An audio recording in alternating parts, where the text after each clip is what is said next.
All right, guys, it is the TexAgs Rewind. David Nuno here on a Thursday, episode 2592, the fan show in the house. Guys, can we react to the beautiful artwork behind us for a moment? Yes. Hang it in the Louvre. Isn't that nice? 8 holes in, fixing to hit the hole 9. Got to fill up the cooler from the gentleman in the middle and all the of them left. are at least 5 beers in at that point. Well, I'm telling you, the guy on the right's probably 5 beers in, too, at that point. Of that You hole. bet All three he of them. wishes he was in his Izzy Blue shirt. All right, so you did that, but we had OB doing his version of Edo, and that was phenomenal. That comes up on the show. Stephen McGee talked a little bit about Haynes King. He knows a thing or two about quarterbacks. Obviously, Ryan Swope on Chase Lane, the wide receiver extraordinaire. And these guys, the fan show. We have it all on TexAgs Rewind. When they did throw, they had guys open. And so I think you're just trying to take advantage of what the defense is doing. It's the benefit for Haynes this year is going to operate in this offense is that the running threat is real.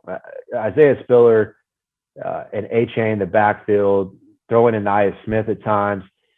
There's going to be teams that are stacking the box, and that leaves guys one-on-one outside. And we saw that on the deep post route to Chapman. There's just guys wide open. It's hard to get guys that open and to create that many opportunities throughout the course of the game where receivers truly one-on-one with the defender, and yet they're not bringing all-out pressure. And so I think you definitely want to get your quarterback reps. OB, to answer your point, he's young. This is his first start.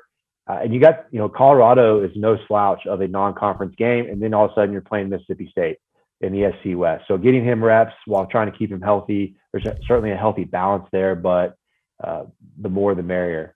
Stephen, don't you think, and you talk about those teachable moments, you have to go through the fire to learn how to handle those situations? It's not just something you're born with. You sometimes have to fight through that adversity and make some of those mistakes to come out on top later on. Yeah, definitely. Fast forward 3 years from now, and Haynes King is a superstar quarterback, and you ask him a question about playing Kent State his freshman year and his first ever start, and I guarantee you he's going to remember that interception. He probably will forget the big completion to Caleb Chapman or, the completion on an over route or whatever. But those bad plays, those negative, those learning moments, they really stick with you, and they can not necessarily haunt your future career, but they remind you of those mistakes moving forward so that you don't do it again. I know it certainly was true with me.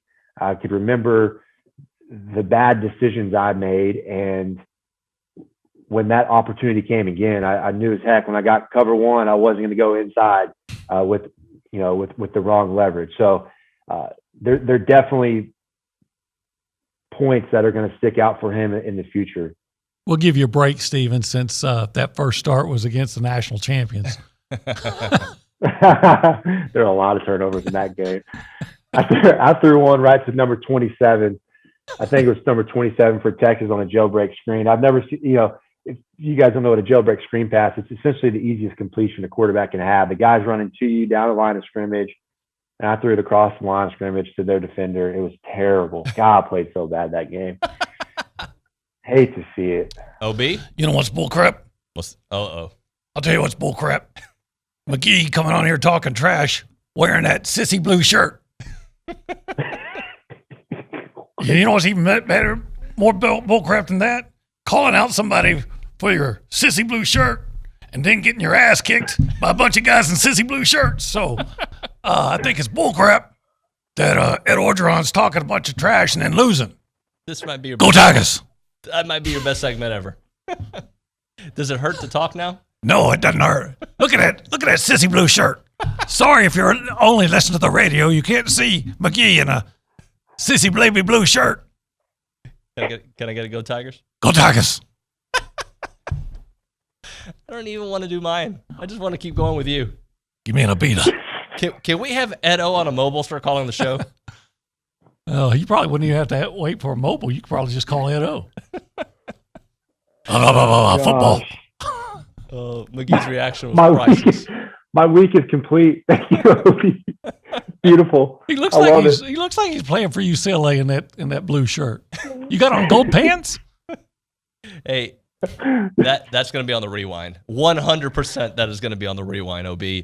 All right. Now that I got to go and I got nothing to follow that up with, I'm going to say it's bullcrap that Deshaun Watson is getting a paycheck and is allowed to be the third-string quarterback, having his cake, even though, yeah, he's not playing. The fact that he is on the roster getting paid and not participating in anything, I think is bullcrap. I think the Texans as an organization, bullcrap.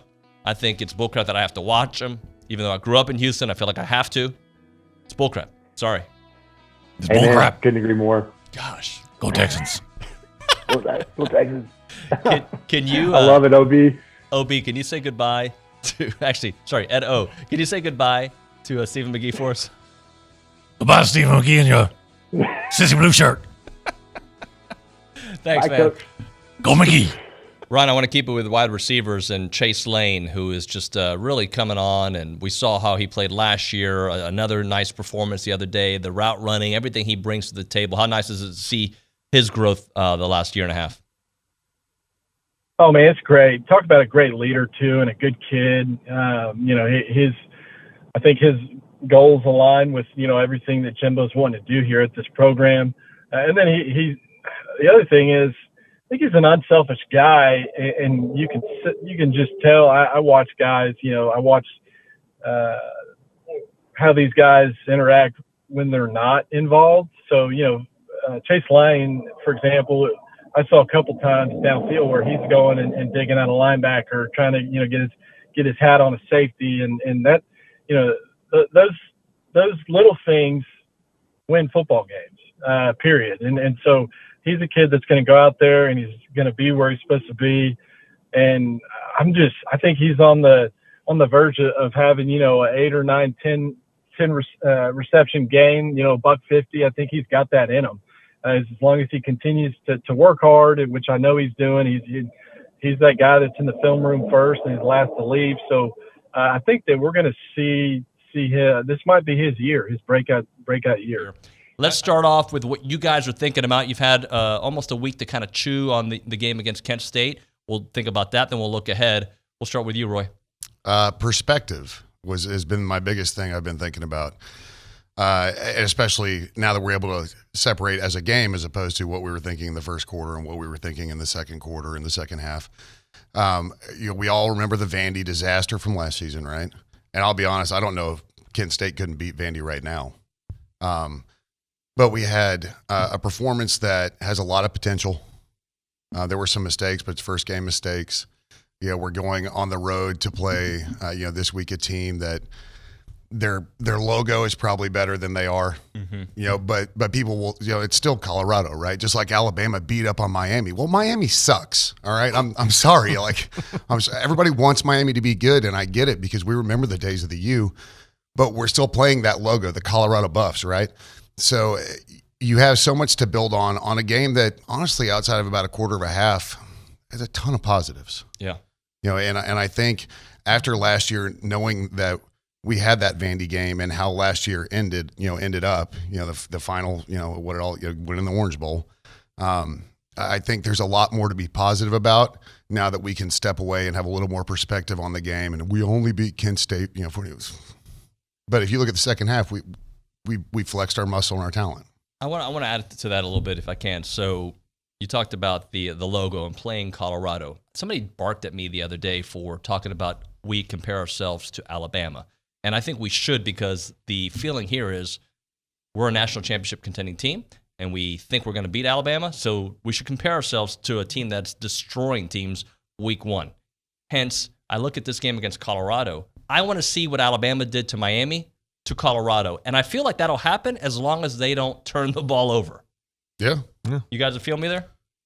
To bounce off what Roy said, everyone kind of thinks that game on Saturday was a little bit vanilla. I got a stat for you. I don't know if we talked about this.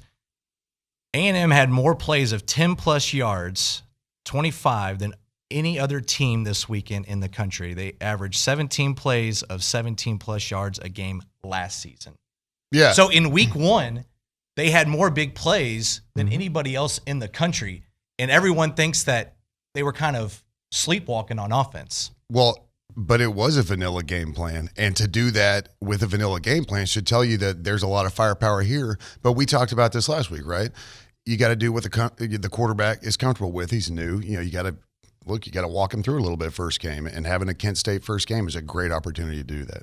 And so you still see that explosive play factor, though. And we started slow last year, like you said. Vanderbilt, we came in, played Vandy really poorly. It was a bad game. It was an ugly game. Ugh. We ended up still winning, but we didn't show a lot. And the good news is we don't have Alabama next. We've got Colorado. We've got time to start building this up and get our identity like we did come Florida last year and all that. So we've got time to build it up. So yeah, I mean, it was the first half wasn't great, but second half showed what we're capable of. And like you said, being vanilla that first game and not kind of opening up the playbook yet, probably served us right. So well, and let's think about this. Everybody in the country, minus Alabama, struggled. Not everybody, but you understand my point. The Oklahomas of the world struggled. The Iowa States of the world struggled. There were a lot of teams.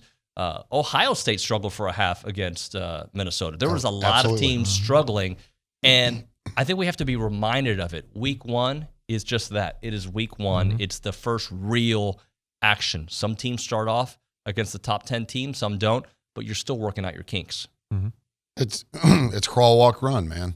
And again, Alabama comes out of the gates and everybody's like, oh, there's Bama again, right? Let's keep this in perspective. You know, because everybody rushes after week 1. We know who's going to be in the playoffs. I think Montana is going to be just outside looking in, after beating Washington, obviously. So the overreaction factor is through the roof. Alabama is obviously a phenomenal team, but you are dead on the money. Alabama's who we compare ourselves to.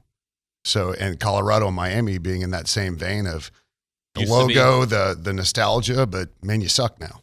I mean, Colorado's not picked to do anything in the Pac-12, and the Pac-12 sucks. So, that tells you. It's just like that Ole Miss Louisville game. What are we going to glean from Ole Miss beating a Louisville team who's picked to finish 4th or 5th in their division in the ACC? You got somewhere to go? Looking at your freaking, I mean, we're trying to do Hollywood-style television on the internet. This is where the magic happens. Was calling CF. Well, I mean, really? Okay, so what are we supposed to do after we watch the video? We're going to like. Okay, what else? We're going else? to comment. Okay, what else? We're going to share. Okay. We're going to subscribe? Subscribe. Are we going to see what our agent's telling us? He was checking his notifications for TexAgs on YouTube. That's what it was. I apologize. This is TexAgs Rewind. Thank you guys for watching. Gig 'em.